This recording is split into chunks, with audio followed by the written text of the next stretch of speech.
Your बेसी vertebral nerve, इसकी आप एब्लेशन कर देते हो and you get a lot of relief with this block. So basivertebral nerve ablation जो है that is a very good technique जिसके through you can treat that degenerative disc disorder से related की जो इसके रिलेटेड जो pen का component है. हाउएवर हम अपनी क्लिनिकल प्रैक्टिस में एक बहुत ही कॉमन ट्रीटमेंट देखते हो, एंड मुझे ये बताना चाहिए था कि कंजर्वेटिव थेरेपीज तो ऑब्वियसली आप करेंगे जिसमें आप उसको जो है वो ऐसी चीज़ें जिनसे ये पेन वर्सन होगी उसको अवॉइड करने का कहेंगे. सो विच थिंग्स मुझे ये बताना चाहिए था ना, बट अब मैं आपको बताता हूँ कौन सी चीज़ें होती हैं जिनसे ये डिस्क रिलेटेड पेन, चाहे वो हर्निएटेड डिस्क हो चाहे वो डिस्क डिजनरेशन हो, तो ये डिस्कोजेनिक कंपोनेंट वर्सन होता है. तो हमेशा जब इंट्रा एब्डोमिनल प्रेशर ज़्यादा होता है लाइक कॉफिंग स्नीजिंग, उसमें वर्सन हो जाती है. प्रोलॉन्ग्ड सिटिंग, फ्लेक्शन, ठीक है, इन सब चीज़ों से ये वर्सन होती हैं वाली पेन है. ये वाली पेन्स सिटिंग फ्लेक्शन जो चीज़ें इंट्रा एब्डोमिनल प्रेशर बढ़ाती हैं वो. और नॉर्मली आप जब सीधा पेशेंट लेटता है रिकम्बेंट पोजीशन में ये रिलीव हो जाती है, ये इसका रिलीविंग फैक्टर होता है. ठीक है, so that is how you can tell कि जो जिसको जेनिक पेन है.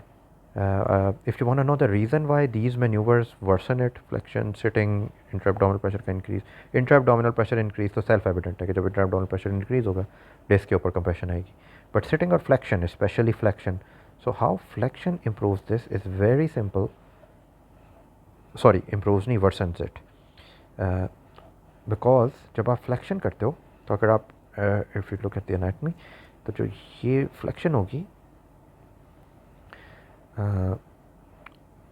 फ्लेक्शन से ये दो चीज़ें अप्रॉक्सीमेट होंगी, आगे वाली ये इंटीरियर है और ये जो ये वाली जगह है ये खुल जाएगी पीछे वाली, यानी ये चीज़ें इस डायरेक्शन में मूव करेंगी, आप करीब आएंगी आपस में, और जो ये वाली चीज़ें ये अपोजिट डायरेक्शन में आएंगी.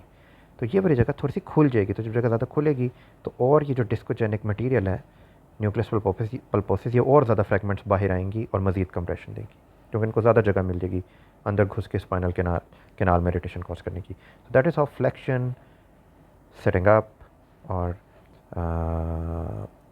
इंटर एब्डोमिनल प्रेशर से इंक्रीज करने वाली चीज़ें worsen it. Going back, conservative therapy भी हो गई, हमने पेशेंट को थोड़ा सा रेस्ट देने का कहना है, लेकिन उसको ये ज़रूर कहना है कि जब वो अपने आप को रेस्ट दे और ज़्यादा वेट ना उठाए, जो भी करे लोकल उस जगह पे पीछे कोई लोकलाइज स्प्रेज लगाए यूज़ करे, कूलेंट्स वगैरह, एनाल्जेसिक टॉपिकल या सिस्टेमिक भी. इंपॉर्टेंट चीज़ टू अंडरस्टैंड इसके पेशेंट को जब आपने कहना है कि वो टेक लगा के बैठे तो बहुत ज़्यादा सपोर्ट ना यूज़ करे, अपनी खुद से मसल्स को भी यूज़ करे क्योंकि you need paraspinal strength to make up for ये जो डिस्क रिलेटेड प्रॉब्लम्स हैं, आपको पैरास्पाइनल मज़ीद स्ट्रेंथन करने होते हैं. सो बाय द वे जो मैं आपको दूसरी ट्रीटमेंट के बारे में इधर उधर बात करने वाला था वो ये थी कि एपिड्यूरल जो स्टेरॉइड्स हैं. सो जब भी आपने एपिड्यूरल स्टेरॉइड किसी भी डिस्क के रिलेटेड चीज़ों में देने होते हैं, इन दैट केस जो बेस्ट अप्रोच होती है देने को, तो आप इंटरलैमिनर अप्रोच से भी दे सकते हो, but the best approach is always transforaminal क्योंकि जो मोस्ट डिस्क की प्रॉब्लम्स होती हैं वो लैटरल होती हैं, यानी डिस्क के फ्रैगमेंट्स लैटरली मूव करते हैं, not central but lateral in many cases. तो जो ट्रांसफॉर्मिनल इंजेक्शन होता है वो नीडल उसमें लैटरली एंटर होती है इनटू द इंटरवर्टिब्रल फोरामन. जैसे हमने ये डायग्राम पीछे देखी थी कि ये इंटरलैमिनर अप्रोच होगी आपकी एपिड्यूरल स्टेरॉइड्स की, और जो ट्रांसफॉर्मिनल होगी उसमें ये यहाँ ये ट्रांसफॉर्मिन है जहाँ से आपकी इंटरवर्टिब्रल फोरामन है जिसमें से आपकी नर्व्स बाहर निकल रही हैं. और मोस्ट डिस्क के फ्रैगमेंट इस तरह लैटरल जाते हैं, ऐसे सेंट्रल नहीं जाते. ओके, सो जो नीडल है वो यहाँ जो लैटरली जाती है इनटू द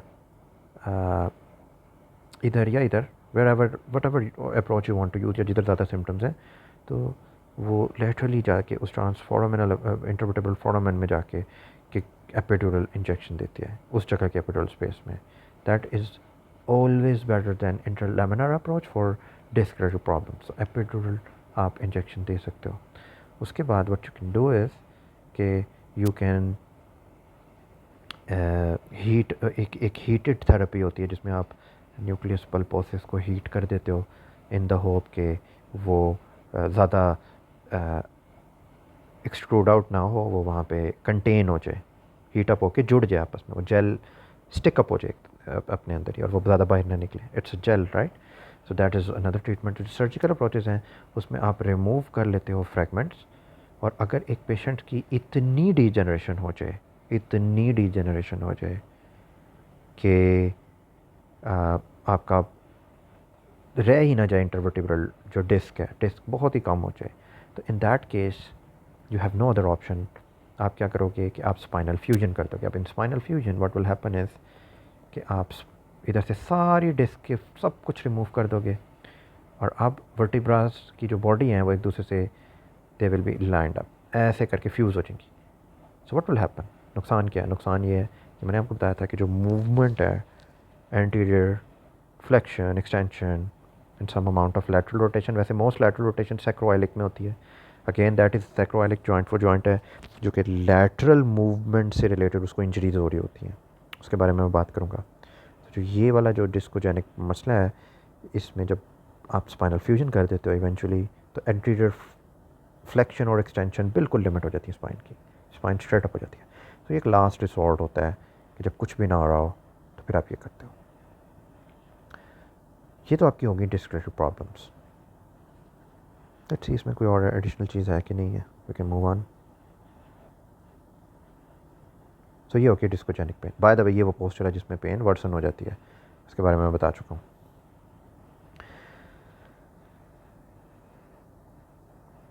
सेकेंड चीज़ है आपकी disc herniation. Herniation is an acute problem, और वो तब होती है जब आपका जो पेशेंट होता है वो यकदम उसको कोई वेट लिफ्टिंग और वेट बियर कर रहा हो और यकदम फ्लेक्शन इंजरी हो जाए उसमें। जैसे इसमें क्लासिकली एक बॉडी बिल्डर है जिसने वेट उठाया है, यकदम उसकी फॉरवर्ड फ्लेक्शन हुई, एकदम इंजरी हुई, एकदम उसको नमनेस हुई। नमनेस का मतलब उसको रेडिकुलोपैथी होगी। अब क्यों हुई रेडिकुलोपैथी? उसको इसलिए हुई है because if you see this diagram, this one, तो उसकी रीज़न ये है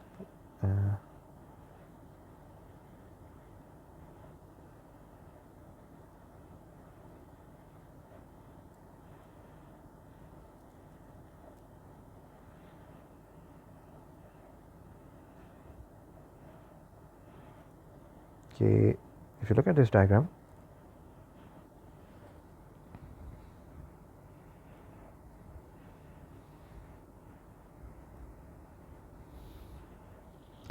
तो ये आपकी नॉर्मल लेटरल व्यू आ रहा है आपका ऑफ द वर्टिब्रल कॉलम।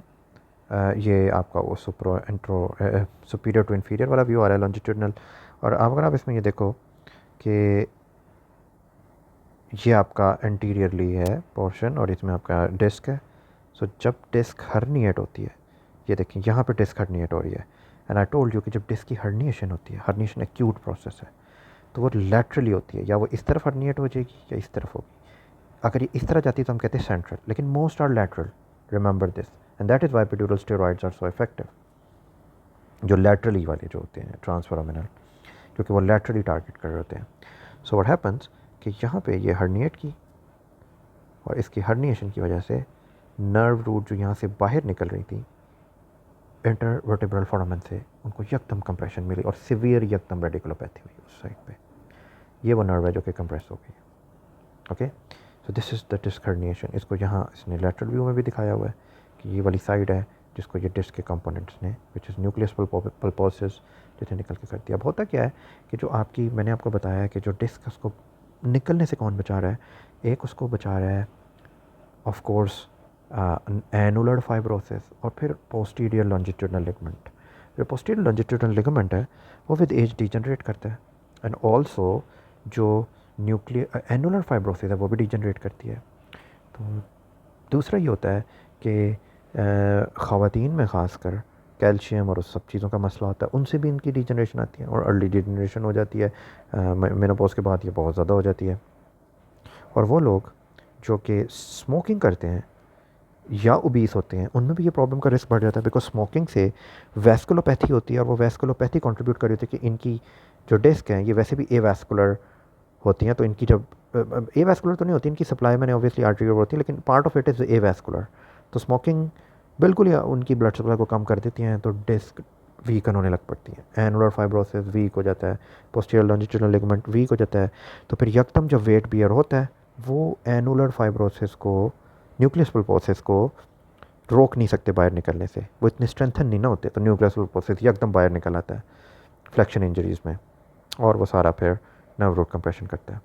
और ओबेसिटी सेल्फ एक्सप्लेनेटरी है कि जब वेट ज़्यादा है तो अगेन कंप्रेशन फोर्स ज़्यादा होगी, और उसकी वजह से भी डिस्क जो है वो हर्निएट कर जाएगी। जो सबसे ज़्यादा डिस्क हर्निएट करती है वो L5 to S1 पे करती है। This is by the way this is N MCQ very commonly asked. और जो सेकंड मोस्ट कॉमन है वो L4 to L5 है, हर्निएशन। अब हर्निएशन के बारे में मैंने आपको बता दिया है कि क्या होता है, इसकी जो प्रोसेस है, हर्निएशन की जो ट्रीटमेंट है वो starts with conservative therapy. You never go for surgery और any invasive stuff. Most disc herniations, even जिनमें रेडिकुलोपैथी, और जो रेडिकुलोपैथी है वो इन्वेरिएबली आएगी अगर आपका इंजरी बुरी है, तो जो even with radiculopathy most of them self resolve हो जाती हैं, मोस्ट ऑफ देम रिजॉल्व, उनमें आपको कुछ भी नहीं करना पड़ता, जस्ट बेड रेस्ट, एनाल्जेसिक्स, और आपको वो लिफ्टिंग से या वो अपने उसको और फॉरवर्ड फ्लेक्शन से रोकना है पेशेंट को, and they resolve on their own. You don't need to do anything fancy, not at all, most of them will resolve. However कुछ ऐसी होती हैं जो रिजॉल्व नहीं कर रही होती, और what to do for them is कि आप उनके लिए you can do the that same thing जो कि आप डिस्कोजेनिक पेन में करो, epidural steroidal injection. By the way जो इंजरीज होती हैं ये डिस्क हर्निएशन की, इसमें मैंने आपको बताया most of them laterally herniate करते हैं, और वो स्पाइनल नर्व रूट के कंप्रेशन करते हैं। कभी कभी ये सेंट्रली बल्ज कर देते हैं, और जब वो सेंट्रल बल्ज होती है उससे कॉर्डाइकोना सिंड्रोम हो जाती है। बिकॉज अगर अगेन हम उस डायग्राम को देखें डिस्क वाली, तो जो हर्निएशन है अगर वो, और most herniation again lumbosacral areas में हो रही हैं, यहीं पे कॉर्डाइकोना होता है। तो अगर वो हर्निएशन लैटरली होने की बजाय सेंट्रल हर्निएशन हो, तो यहाँ पे लंबर एरिया में, L5 में स्पाइनल कॉर्ड तो है नहीं, वो तो ऊपर ख़त्म हो चुकी हुई है, L4 L5 S1 में तो स्पाइनल कॉर्ड है नहीं, कॉर्डा एक्यूना है। तो वो बेसिक क्या होता है, कॉर्डा एक्यूना को वो कंप्रेस कर लेते हैं। इन दैट केस आपको ब्लडर डिसफंक्शंस और फीकल इनकॉन्टिनेंस, इस तरह के प्रॉब्लम्स होते हैं अगर वो सेंट्रल हो, बट ये लेस कॉमन प्रेजेंटेशन है। मोर कॉमन प्रेजेंटेशन है कि वो लैटरली ही जाके आपकी रेडिकुलोपैथी कॉज करें। वो पेन डिपेंड करता है डर्माटोमल एरिया पे। अगर वो L5S1 के एरिया पे है, इन दैट केस वो आपको प्लांटिफ्लेक्शन को रोकेंगे और एंकल जर्क चला जाएगा, एंकल जो रिफ्लेक्स है। वाई? बिकॉज जो एंकल रिफ्लेक्स है वो, उसके आप अगर याद रखो तो उसका जो मायोटोम है वो L5S1 है, नर्व रूट। ये MCQ भी आता है, या IMM का MCQ होगा में भी। तो जो L5S1 है उसकी जो जो कंप्रेशन है, रेडिकुलोपैथी है, उससे एंकल रिफ्लेक्स चला जाता है। और अगर वो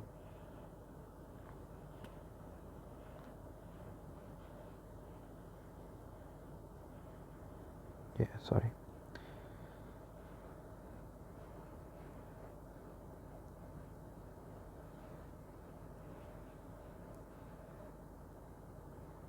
और अगर वो L4 के लेवल पे हो, तो इन दैट केस आपका नी चला जाता है। सो ये आपने याद रखना है कि वो आपके उसके ऊपर डिपेंड करता है कि वो कौन सा मायोटोम इन्वॉल्व है नर्व रूट का। ठीक है, S1 L5S1 या S1 में एंकल जर्क, L4 L5 पे कोई ख़ास ऐसा रिफ्लेक्स नहीं, और L3 L4 पे नी जर्क चला जाता है। So this is an important thing to understand. और ये अगेन वही आपकी नर्व रूट कौन सी किस रिफ्लेक्स को लेती है, वहाँ पे इसकी इंप्लीकेशंस आ जाती हैं। That's how you can tell कि जो रेडिकुलोपैथी उसका एग्जैक्ट लेवल कौन सा है, by testing reflexes. Okay, right, going back to जो हर्निएशन है डिस्क, उसकी जो उसमें अगेंस्ट SLR पॉजिटिव होगा। वी नो SLR टेस्ट हम करते हैं रेडिकुलोपैथी के लिए, वी नो दिस। तो जहाँ जहाँ रेडिकुलोपैथी होगी वहाँ पॉजिटिव हो जाएगा। ठीक है। और अगेन आपको MRI में you can pick it easily. आपने जब तक पेशेंट को रेडिकुलोपैथी नहीं आती MRI नहीं कराना होता, क्योंकि MRI एबनॉर्मल नॉर्मल लोगों में भी हो सकता है, लेकिन in this case you can get it done. लेकिन जो बेस्ट इन्वेस्टिगेशन है वो CT माइलोग्राफी है। जो न्यूरल कंप्रेशन है उसके लिए CT myelography is the most sensitive test, जिससे आप न्यूरल कंप्रेशन कितनी, देखो MRI कैन टेल यू कि the disc has herniated, but the MRI cannot tell you how much nerve root compression is taking place. CT myelography is the test जो कि आपको बताएगा कि न्यूरल कंप्रेशन कितनी। Okay, so you can get it done. Again most cases में you don't have to do anything, most cases resolve up to 75% जो हैं, जो जिनको आप कंजर्वेटिवली ट्रीट करते हो वो खुद से ही सही हो जाते हैं। Otherwise what you can do is you can go for, मैंने जो एपिड्यूरल के बारे में बात की थी, अगर कोई स्मोकिंग कर रहा है आपने वो स्टॉप करवा देनी है। ओबेसिटी है तो वेट लूज खैर एक्यूट के फेज़ में तो हो नहीं सकता, बट वो over long period of time होगा। आप परकुटेनियस डिस्क कंप्रेशन को जो है वो यू कैन डू दैट, जिसमें आप जो न्यूक्लियस पल्पोस से जो नर्व रूट को कंप्रेस कर रहे हैं उसको आप नीडल के थ्रू डिकम्प्रेस करके निकाल लो। और अगर कोई भी चीज़ नहीं हो रही और 3 मंथ से ऊपर सिम्टम्स चली गई हैं तो फिर आपने मल्टीडिसिप्लिनरी अप्रोच को इन्वॉल्व करना है। You can even the person में इवन नीड सर्जिकल डिकम्प्रेशन, और अगर कोई भी चीज़ सही नहीं होती तो फिर वो spinal fusion at the end. Okay, so that is all about the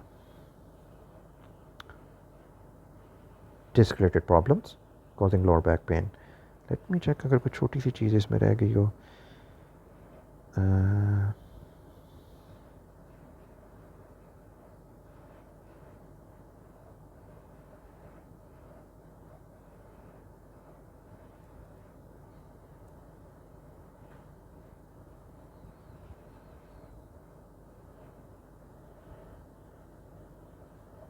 Okay, that's it.